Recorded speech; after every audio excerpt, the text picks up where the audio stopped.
everybody. Well, last week we began a series on the three enemies of the soul in this season of Lent going up to Easter. We're looking at the three enemies of the soul. Jesus warns us that as we follow him, no advance of his kingdom goes unopposed. That there's opposition, there's a headwind in your walk with Jesus. And so Jesus warns us and says you need to know the opposition that you face, that you may overcome this opposition. And so last week, if you remember, we looked at the categories briefly of the opposition we face as followers of Jesus. And these enemies are in three categories: the world, the flesh, and the devil. These are the three categories that the Bible talks about as being opposed to you in following Jesus. And last week we started with the devil, looking at what is this thing, what is this creature, what is this force, or what is this evil called the devil. This week we're going to look deeper into that. We're going to actually dwell a bit more and go deeper before we move on next week to look at the flesh. I was writing this sermon last night because my sermon prep, if you don't know how I prep my sermons, I pretty much Monday morning wake up, and when I'm walking the dogs in the morning, I start to think about the upcoming sermon. I'm podcasting kind of commentaries, I'm listening to the Bible on audio, and I'm percolating and reading all week. And by Thursday, then I'm writing my sermon. And then I get up really early, about 5:30 on a Sunday morning, just to polish it off. Well, anyway, I was taking my daughter this week to New York on a college trip and to look at some colleges. And so I wasn't able to do my Thursday sermon writing. I did the prep, but I thought I'll do the writing on the plane home on Saturday night. Got all my notes together, take me a few hours, and it's like from New York to LA, it's about a 20-hour journey, it seems. And so I got on Alaska Airlines last night, and I actually upgraded to Economy Plus because those 4 extra inches were worth it, right? I thought, this is great. I can't have anybody kind of put their seat back and me not be able to write my sermon. This is I got to preach tomorrow. So I got on the plane and I sat down. There's a lovely young man it was a full flight.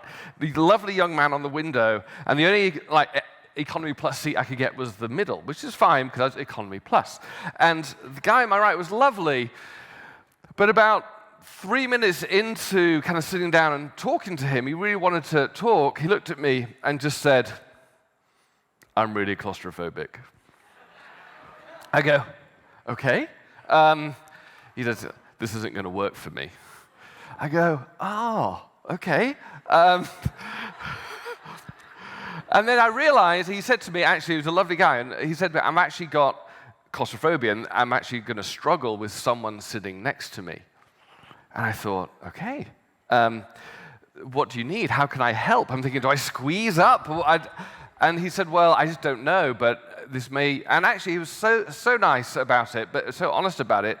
And so I rang the bell, and the air steward came along, and I said, I think this young man needs extra space. A chubby Brit is not the right person to be in this middle seat. I said, do you have any of the seats? And he said, well, we have a middle near the back. I go, let's do it. So I walked back, and then actually it was really good. Someone else had moved, and without me knowing, and there was an exit row with a middle seat. So I go, great, I sit there, and lots of room, which is great. And I sat down, popped open my computer. I thought, great, I'll go here. And there's a guy to my right, guy to my left, and a bit scrunched up. The exit seats were narrower than normal, and I'm here doing trying to do this. And then I'm writing my sermon, and I get to the bit about, okay, how does Jesus describe the devil? And I'm thinking, it's not so much this, not so much that. And the guy next to me pops up his computer, and his literal screen is like half an inch away from my screen, right? And I'm thinking, this is going to be interesting. I wonder what he's going to watch. Because it's I'm going to be watching it too, I guess. And I'm writing my sermon on the devil, and then he presses play, and it comes up, The Conjuring, right next to me. I thought, This is an interesting movie to watch whilst I'm writing a sermon on the devil. So I'm literally writing my sermon here as like a 4-year-old's head is spinning round on the picture next to me. I go, that's not actually how it works, actually. And I thought, man, I think the devil may be involved here. Eventually, I just had to call it out. I said, dude, I like tapped him. I said, this is the irony of all ironies. He said, what's that? I said, well, I'm preaching tomorrow on the devil, and you kind of watching The Conjuring. Anyway, that sparked an amazing conversation. And Vance is his name. Is Vance here, by the way? And then Phil, on my right, eventually joined in the conversation, which was awesome.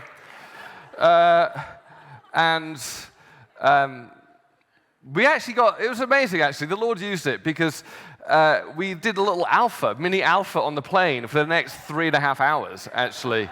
And I said, I'm so sorry. I bought them a couple of drinks. I said, I'm so sorry that I'm in the middle. You thought you were going to have an empty seat. At last minute, I'm here. I bought them some dinner, and we had a little small group on the airplane. We went deep. And so Phil and Lance, good guys, they maybe come to church soon. It was awesome. It was so funny because near the end of the flight, Phil had Wi-Fi, and he went, you're not a pastor. I went, Google me, you'll see, vintage church. And he Googled it and went, no way, look, it's you. I went, yeah. They were also very loud. And so we were told off about 3 times for talking too loudly. But anyway, so let's see how this sermon goes, shall we? But we're not going to look at The Conjuring for our lessons on the devil. We're going to look to the teachings of Jesus.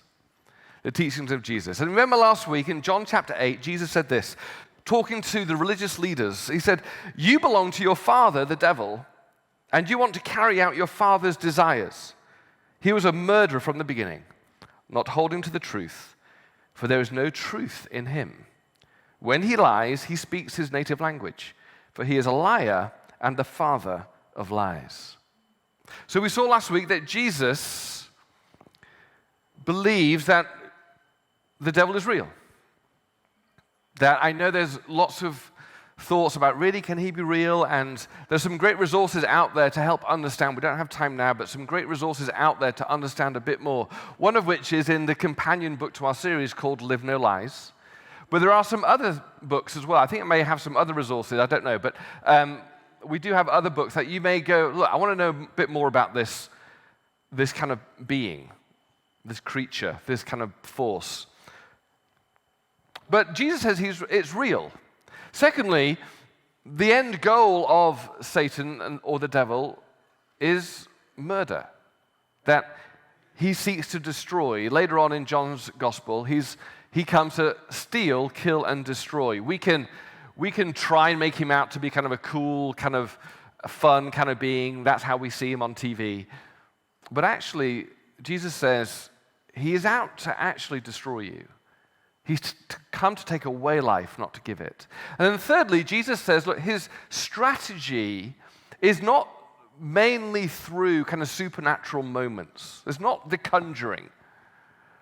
Although I've been around long enough to know that there are situations where he does reveal himself in demonic activity. But the main way Jesus says his tactics are not those overt moments, but they are through the strategy of lies. He says he's the father of lies, because lies have a power to destroy more than one-off supernatural moments. And so we're going to look this morning a bit more about how he lies and how this can destroy our lives and what do we do about it. The thesis is again coming helpfully from John Mark Comer's book, Live No Lies, where John Mark writes this: our war against the 3 enemies of the soul is not a war of guns and bombs. It's not against other people at all. It's a war on lies. And the problem is less that we tell lies and more that we live them. We let false narratives about reality into our bodies, and they wreak havoc in our souls. Here's my working theory. As followers of Jesus, we are at war with the world, the flesh, and the devil. And the three enemy stratagem is as follows. It has this very helpful diagram.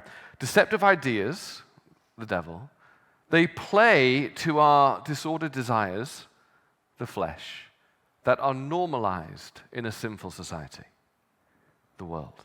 These enemies work together. And we're going to look a bit more about that this morning.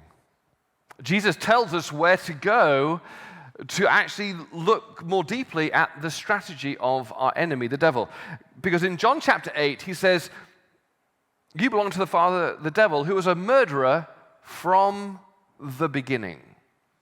And he's pointing back to that story in Genesis 3 at the very beginning, where Eve was deceived by the enemy. So, let's go to Genesis chapter 3 and look at it more deeply, how the enemy deceives us. We're going to begin in verse 1 of chapter 3. Now the serpent was more crafty than any of the wild animals the Lord has made. He said to the woman, did God really say, you must not eat from any tree in the garden? The woman said to the serpent, we may eat fruit from the trees in the garden, but God did say, you must not eat fruit from the tree that is in the middle of the garden, and you must not touch it, or you will die. You won't die, the serpent said to the woman. For God knows that when you eat from it, your eyes will actually be opened, and you will be like God, knowing good and evil. When the woman saw fruit of the tree, that it was indeed good for food and pleasing to the eye, and also desirable for gaining wisdom, she took some and ate it. She also gave some to her husband, who was with her, and he ate it. Then the eyes of both of them were opened, and they realized that they were naked. So they sewed fig leaves together and made coverings for themselves. Now, before we dive into this passage, for those who are new to the Bible, maybe grew up not understanding much about genre and literature in the Bible, how you read it well, whenever you come to Genesis 1 to 3 in particular, people go, well, hang on a minute, talking snake, time out. Right, time out. And this seems a bit weird that we'd be taking our truth from this story. And of course, you know me, I question everything, and I've been on a journey all of my life understanding how do we read difficult passages like this in Genesis or Revelation that seem to be confusing in what kind of genre is this?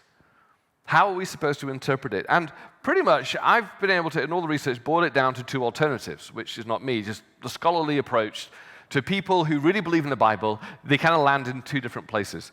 One is it's literal history, that this is actually how it happened, and God can do anything, so why can't he do this?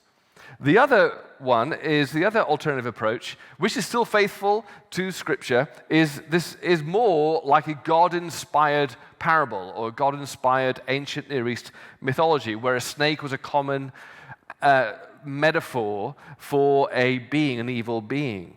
And Genesis is actually a subversive counter story to the other ancient creative myths of the time. Either one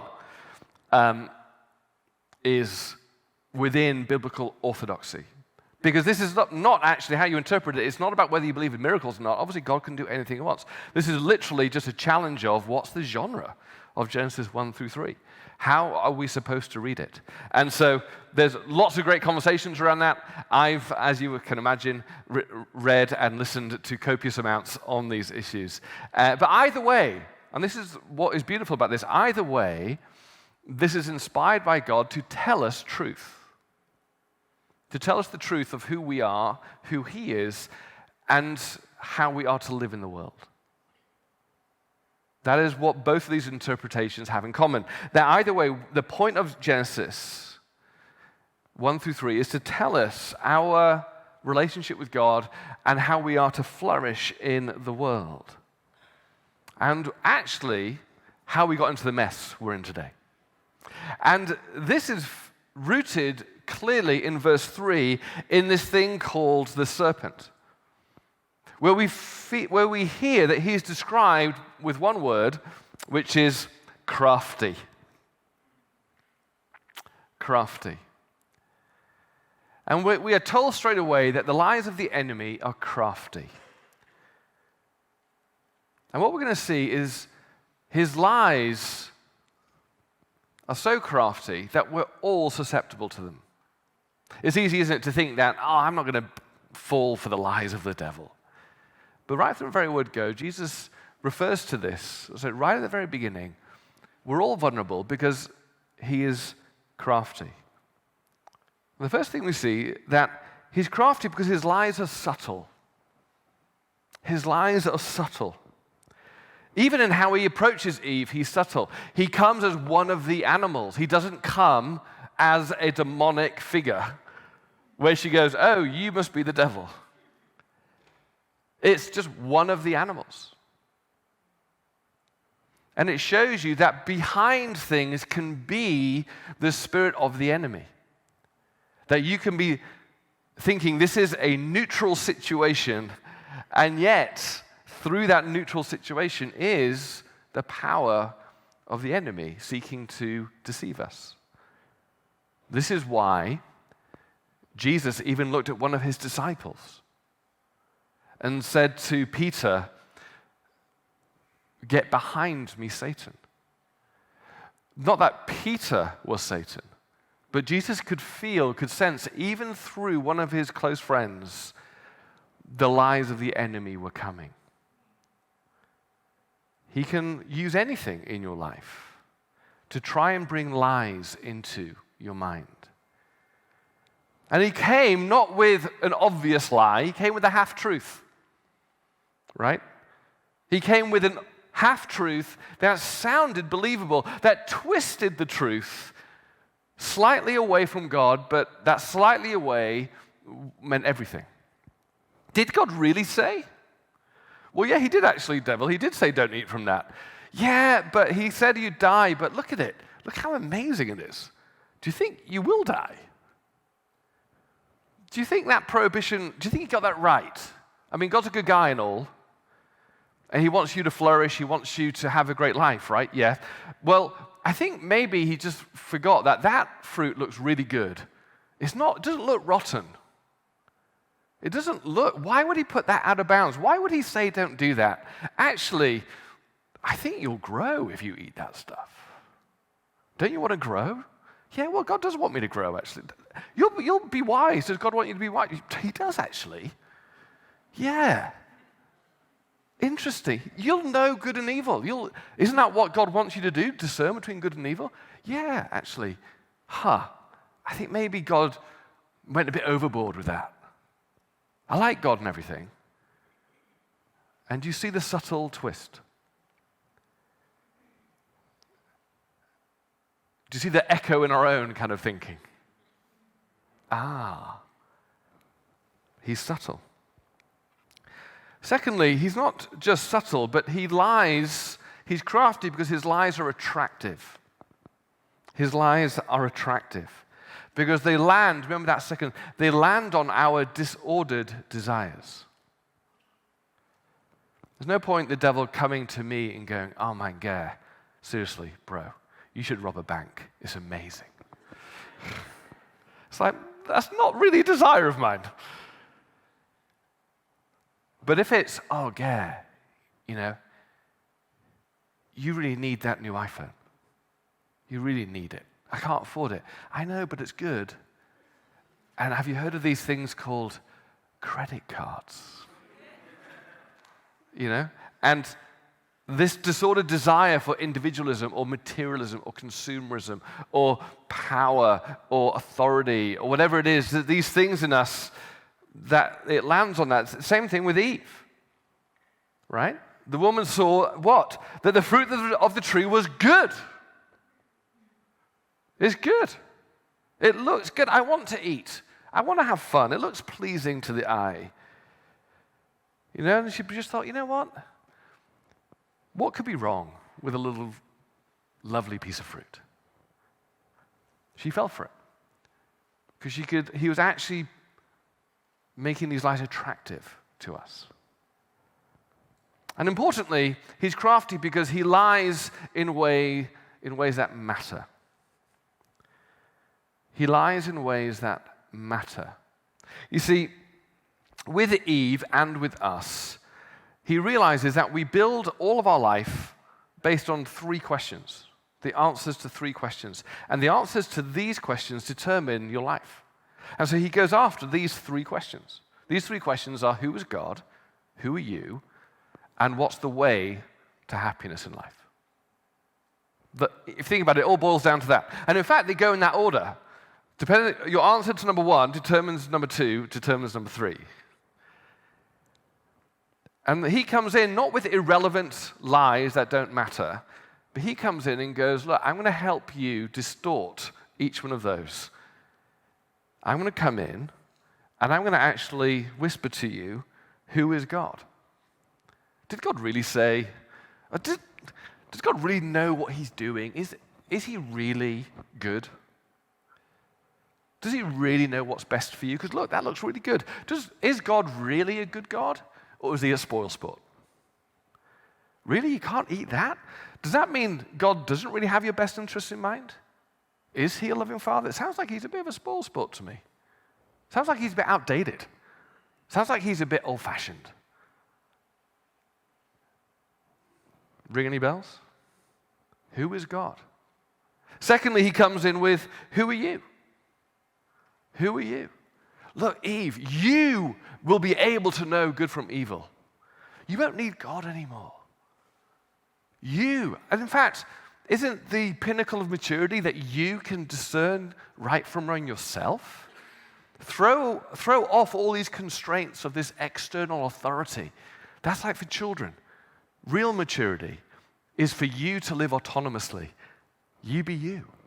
Do what feels right. Go with the moment. Don't let other people squash you with your sense of right and wrong. Take control of your own life. Define your own identity. Define your own morality. Yeah, God created you, but really, you don't need him to define who you are.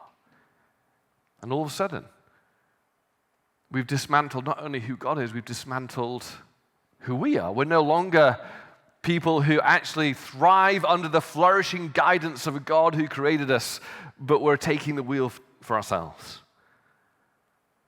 and going off-road and making decisions for ourselves. And then finally, the way of happiness, the way of flourishing. God's saying, look, here's this amazing garden, here's this amazing world, and I've wired it in such a way to create human flourishing. And like with any good father or good mother or parent will say, this behavior like this will bring life. Behavior like this will hurt you. And that same system is modeled to us in the garden by, hey, these trees will be great, these trees will be bad. Not as if there's anything wrong with a particular tree, but what Genesis 3 is saying is God, like any loving father, is going, this is how I've wired you to flourish in life. I know what I'm doing.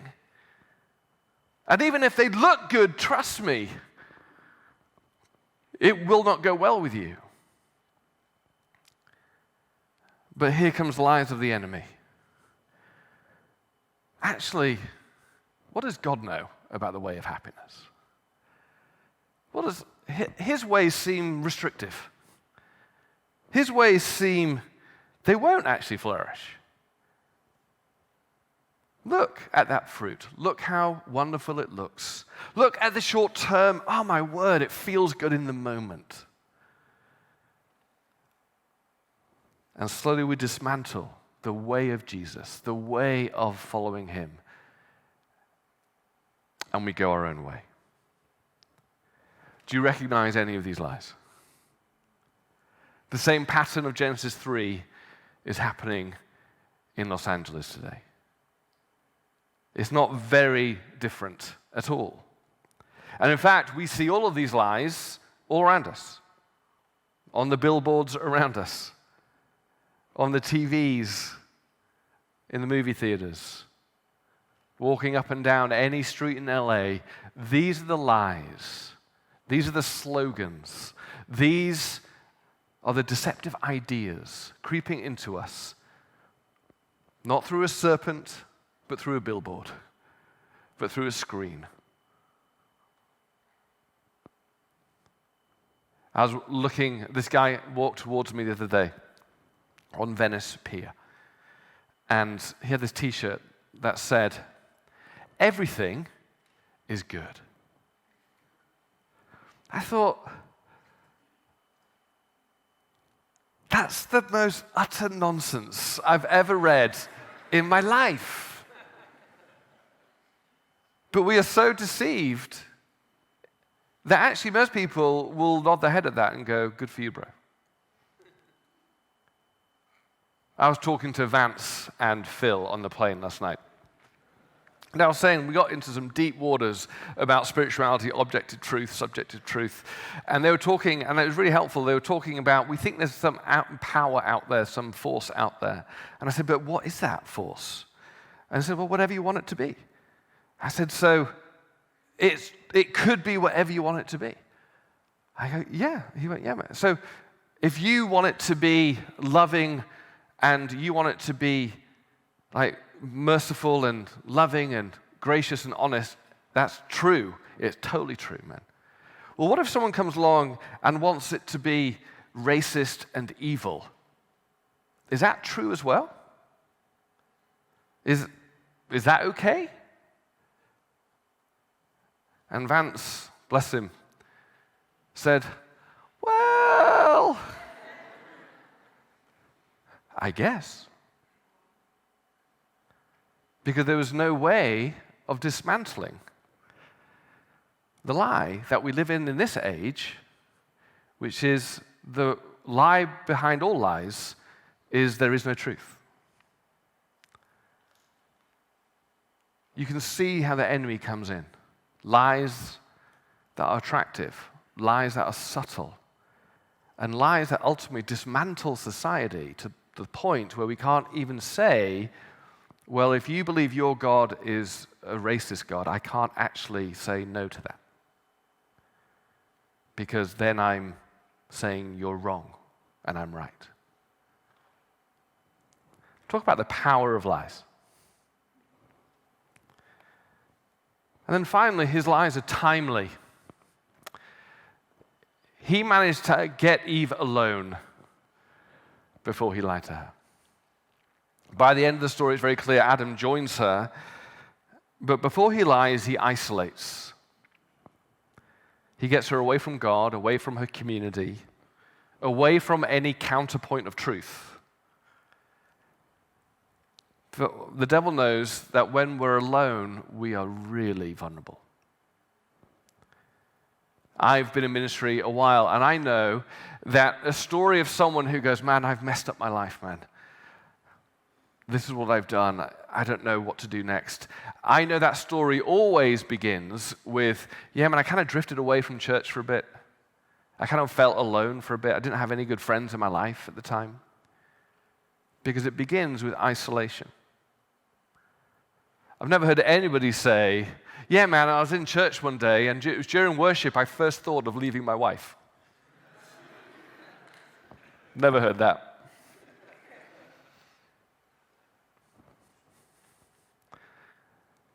The devil knows he has to get you out of community for you to be vulnerable. And that's been the great challenge of the last 2 years. Because we were already in a city that had an epidemic of loneliness. We live in a transient city, so friends come and go. We're busy, so we don't really have quality time with our friends. Traffic means that you don't see friends often, because it's just hard to see each other. We're often a city of freelancers, so we don't actually work next to someone all day and build a friendship with them. Divorce is rife, which means we're lonely, living alone. Smartphones actually push us apart from each other. And then COVID hits, and we have to physically social distance from each other. We have to wear masks, which is all understandable, and I really was a big proponent for following the medical guidelines to keep each other safe, absolutely. But the consequence of that was we felt even more isolated from each other. And then we had people leave the city because of taxation purposes, political purposes. I can work remotely, so why would I do that in an apartment that cost me $5,000 a month when I can be in Deer Valley and working remote there, or more likely Nashville or Austin, Texas? Right? And I know, I just want to, just as your pastor, I know the pain of many in the room today of even coming out of COVID, we're coming out lonely. Even coming back to Vintage, which was a place maybe of great community before COVID, coming back to COVID and feeling I'm alone in my own church, that my friends have gone, that my friends have left LA, or some of them were so upset with the way some Christians behaved the last 2 years, they've left the faith or left church. Now, I know the pain of that. And I've had so many people say, man, I love Vintage, I've just discovered Vintage, this is awesome. I've also had so many people say to me, yeah, Vintage is not how it used to be. It's just a different place. It feels very much like we're starting again. And that can be very draining if you've built something over the years and worked hard at it, and then you've got to start again. And so I just want to acknowledge that for a minute. And so I know the pain for what many are now facing as they start their life again after COVID. And we're here for each other. We want to love you. I do know what it's like to kind of go, oh, I've been in LA now, and I've got to start again with my fourth group of friends. I do know the pain of that. But I also know the joy of enduring in a city like this for the sake of the gospel, the joy of meeting new people. And I took this lesson from a couple called Richard and Daphne Minchin in Geneva, Switzerland, where my wife and I lived when we were working there. And they had lived there for 30 years, and in their church, 80% of their church transitioned every year, because most of the people who came to the church worked at the UN or the WHO. And so they would just come in and come out. But Richard and Daphne were the 10% who were there for a long time. And when we were there, Richard and Daphne became some of our great friends. They brought us into their home. They blessed us. We prayed together. We worshiped together. We served in the church together. But they did that knowing that we would also only be there for a few years. And at the end, I said, Richard, how do you do it? How do you give so much to us knowing that we're going to leave? And he said two things. He said, firstly, yeah, we've learnt to be in community with people who are here for the long haul. So we absolutely connect with people here for the long haul, and we're there for each other. But secondly, we know that if God calls us to a place like Geneva, this is our calling, to love and invest and reach the world. I went, oh, dude, that's such a great way of thinking about it. He went, it's not a great way of thinking about it, it's our calling. To love and to bless, that when you go to wherever you're going next, we've had one tiny seed in blessing that community because we've been able to bless you. Richard went to be with the Lord a few years ago, and we flew back to Geneva and had coffee with Daphne. And she said at the funeral, we weren't able to get to the funeral, but at the funeral, there were people and messages from around the world saying the impact of his life. I say that because I know we can feel isolated in our city. We can feel isolated even in our church because it feels new after COVID. But I wonder what God's doing through that. Yes, we do want to connect and find friends and find people who are here for the long haul, but also we want to give. We want to see our calling here to give to the nations by giving to one another. But it means, as I come to land the plane here, it means this affects our spiritual warfare. See, if the lies are there from the enemy, we have to replace the lies with truth. And if isolation is his tactic, we have to refuse to be isolated. And I just kind of want to dwell on that just for a minute, because truth replacing lies, you know how to do that. Read your Bible, get involved with studying his word, do emotionally healthy spirituality, do a course, fill your mind with truth. Here's a little tip. Fill your mind with truth more than you fill it with Netflix. Because that is preaching at you just as much as the Bible is. But I just want to dwell on this just as we land the plane here, which is replace lies with truth, but replace isolation with community. Don't be an easy picking. Everything in our city is driving us apart. And I think our number one spiritual warfare is community. Is community. A community that you're known. A community that can encourage you with the truth. A community that can call you out when you're thinking and buying into one of the lies. A community that surrounds you when the enemy comes along. And so at Vintage, over this next season, we would love us all to go, you know what? I'm going to do some spiritual warfare. I'm going to join a group. I'm going to exercise spiritual warfare. I'm going to join a team. I'm going to do some spiritual warfare. I'm actually going to share a house with someone and not live by myself. I'm going to do some spiritual warfare. I'm going to go on this course. I'm going to go to the Salvation Army on Thursday nights and serve together.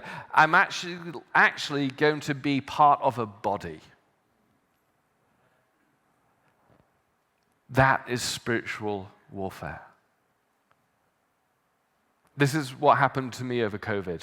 They say over COVID, 40% of pastors were actively looking for non-ministry jobs.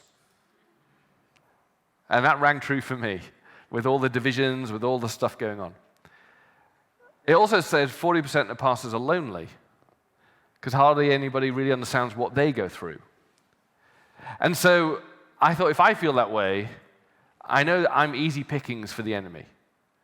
So I called up about 6 seminary buddies who we all went through seminary together in Canada. They live all over the world now. And I said, we need each other. And so we started a group during COVID. Every couple of weeks, we would be online, Zoom together. And we'd be encouraging each other. We'd be saying, actually, that's a lie, what you're thinking right now. You know what? I want to call out the gold in you. I know you're feeling down right now, but I just listened to your sermon last week. I was so blessed. I want to encourage you that you are doing an amazing job. And we could see, after a few weeks, this is what we need. Because without this, we are easy pickings. We're all going to meet up in about 3 weeks. We haven't seen each other for 3 years. It's only been on Zoom. We're going to meet up. Just so happens the most central geographic location where we're going to meet happens to be Hawaii. So we're going to meet in Hawaii. So it's just the cheapest and closest option. And I can't wait to look at them in the face and say thank you. Because without you, I think the devil would have devoured me. So who are the people in your life? Do some spiritual warfare. Where you can go, without these people, I think I'd be devoured. Let's stand together.